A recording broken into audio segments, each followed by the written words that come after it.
हाँ, वकील साहब अभी आप जो है कि बुलडोज़र की बात कर रहे थे, तो आप क्या चाहते हैं? कहाँ बुलडोज़र चलवाना चाहते हैं?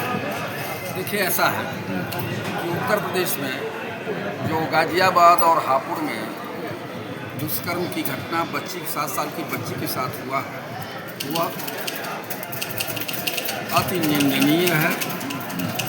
जिसकी भी निंदा की जाए, जितनी भी निंदा की जाए वो कम है। हमारी सरकार को ऐसे लोगों के घर को तुरंत गिरा देना चाहिए जो इस तरह के घटना में लिप्त रहे हैं या हैं। इस तरह की घटनाएं यूपी में इधर भी काफ़ी बढ़ी इधर भी, और अपेक्षाकृत कम उधर हुआ था, लेकिन इधर भी ज़्यादा बढ़ा। ऐसी घटनाएं झकझोर देने वाली। ठीक इसी तरह से एक घटना और रही, 13 या 14 मजदूरों को 2 साल से बंधक बनाया गया था और उनको 24 घंटे उनसे काम लिया जाता था, और फिर उनको काम न करने पर डंडों से पीटा जाता था। और इसमें जो मजदूर थे वो विभिन्न प्रांतों के थे।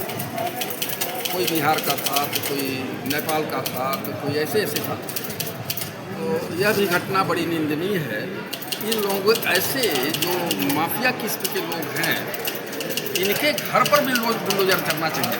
जो माफिया किस्म के, जो बिल्कुल फैक्ट्री चला रहे हैं, लेबर से काम ले रहे हैं, उनको यातनाएँ दे रहे हैं, ऐसी यातना तो हम समझते हैं कि प्रदेश के मुखिया को संज्ञान में लेना चाहिए। मुस्लिम पीरियड या आपके ब्रिटिश पीरियड में भी ऐसी घटना नहीं होती थी। जो घटनाएं ऐसी हो रही है, बच्चियों के साथ हो रही हैं, मजदूरों के साथ हो रहा है, गरीबों के साथ हो रहा है, असहायों के साथ हो रहा है, इस पर योगी जी को ध्यान देना चाहिए। किसी भी युग में नहीं हुआ है। हाँ, इस तरह की घटना तो किसी युग में नहीं हुआ। ठीक है, कह रहे हैं, देखिए इस तरह की घटनाएं तो किसी युग में नहीं हुआ। और यह जो है योगी जी के पीरियड में ऐसी घटनाएं हो रही हैं जिनको झकझोर देने वाली हैं। इस पर योगी जी को विशेष ध्यान देना चाहिए। और जो कहते हैं कि जीरो टॉलरेंस है, उस पर योगी जी को विशेष ध्यान दीजिए कि जीरो टॉलरेंस नहीं है, केवल बात है योगी जी का। योगी जी की केवल बात है, जीरो टॉलरेंस नहीं है। रिश्वत कहाँ चल रहा है उनको पता खूब है, लेकिन मज़ा ले रहे हैं वो भी। चलने दीजिए, ये ठीक नहीं है। तो इस तरह से भ्रष्टाचार पर और आपके अपराध पर, जो अपराध बढ़ रहे हैं, उस पर कंट्रोल नहीं करेंगे तो फिर दिक्कत आ सकती है सरकार के साथ। सरकार को दिक्कत आ सकती है, आगामी चुनाव में आ सकती है, हर समय आ सकती है, इस समय आ सकती है, इस समय भी है। तो विपक्ष तो न तो महंगाई का मुद्दा उठाता है, तो एक तरह से विपक्ष भी इन्हीं के पाले में खेल ही रहा है। जैसे ही खिला रहे हैं, विपक्ष खेल रहा है। विपक्ष के पास तो कुछ रह नहीं गया है, वो भी बेकार चल रहा है। तो इस तरह से योगी जी को समझने की ज़रूरत है कि ऐसी घटनाएं कैसे हो रही हैं और कैसे हिम्मत लोग कर रहे हैं। इसके रोकथाम की व्यवस्था, इसको रोकने की व्यवस्था कड़ाई से होनी चाहिए। कड़ाई नहीं है। अभी देखिए, एक बलिया का या कहाँ घटना है, अभी आज अखबार में दिया था। बलिया की घटना में गार्जियन को ले गया, पिता को उठा ले गया और पुलिस मार डाली। इतनी मारी कि वो ट्रामा सेंटर में मर गया। तो पुलिस पर भी पुलिस को इतना छूट दे दिया गया है, सरकार द्वारा इतना छूट दे दिया गया है कि पुलिस तो बिल्कुल निरंकुश हो गई है। कोई थाने में जाने की हिम्मत नहीं कर रहा। यह योगी सरकार। योगी जी को समझने की आवश्यकता है। नहीं समझेंगे तो योगी जी जनता जानेंगे, योगी जी जानेंगे, सब लोग बता देंगे। तो अपराध पर नियंत्रण, लड़कियों के साथ जो छेड़छाड़ और इस तरह घटनाएं हो रही बंद हो। ऐसा काम करे कि हिम्मत ना कोई उचार सके। भाई, सरकार ऐसी काम करे कि हिम्मत, अपराध करने का लोगों का हिम्मत न आओ। इससे ज़्यादा क्या बताया जाए। हाँ वकील साहब, इस बार सेंट्रल बार के चुनाव में आप किस पद के प्रत्याशी होंगे? हम 2026 में अध्यक्ष पद के प्रत्याशी रहे और हमें सफलता नहीं मिल पाई। 2027 में भी अध्यक्ष पद के प्रत्याशी हैं और मैं समस्त अपने भाइयों से निवेदन करूंगा या कर रहा हूं कि सब लोग हमको अपना मत देकर मुझे जिताने का प्रयास करें और बस यही है। अच्छा, इस चुनाव में 2027 के सेंट्रल बार के चुनाव में आपका मुख्य मुद्दा क्या होगा? और हमारा मुद्दा तो देखिए, हमारा मुद्दा यही रहेगा। मुद्दा क्या रहेगा, पहले से रहा है। हम पहले से भी अधिवक्ताओं के साथ रहे, उनके साथ मिल कर के काम किए। अधिवक्ताओं के हित का मुद्दा, अधिवक्ताओं के हित का काम किए, पहले भी करते रहे हैं और आगे भी करते रहेंगे, आज भी कर रहे हैं। जो भी अधिवक्ता हमारे पास आया है मैं उसकी हेल्प किया हूँ और करता रहूँगा अधिवक्ताओं की। जहाँ तक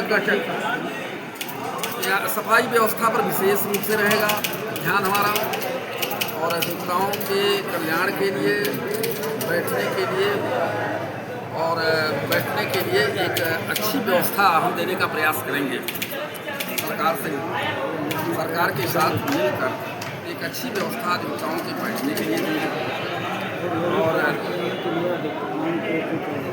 हाँ, और मेरा यह भी मानना है कि जो 5 वर्ष तक के लायर्स हैं उनको सरकार प्रति माह कुछ न कुछ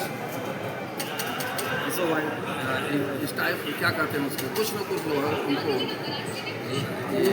योगदान के रूप में, अनुदान के रूप में कुछ न कुछ उनको देना चाहिए। कम से कम 5,000 रुपये पर मंथ को देना चाहिए, जो 5 साल के अंदर, जिससे कि किताब कापी ये सब की व्यवस्था कर लें, लाइब्रेरी की पूरी व्यवस्था कर लें और आने जाने का खर्च उनका मिल जाएगा।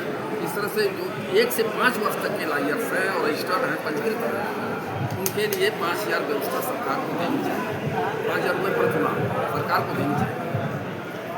न्यायालयों का काम कैसे सही तरीके से हो, बाधिकारियों को कैसे न्याय मिल सके, इसकी भरपूर कोशिश करूंगा और ईमानदारी के साथ कोशिश करूंगा। और हम यह प्रयास करेंगे कि हमारे पीरियड में अगर वो हमको चाहेंगे तो अदालतें थोड़ा बचें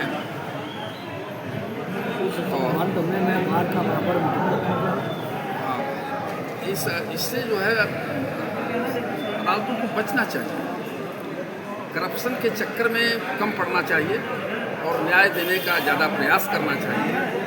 और जो व्यवस्थाएं हैं टी-सेट वगैरह हट करके थोड़ा व्यवस्था अच्छा हो जाए, हम यही चाहेंगे। और इतना हो सकता है, कोई ऐसी बड़ी बात नहीं।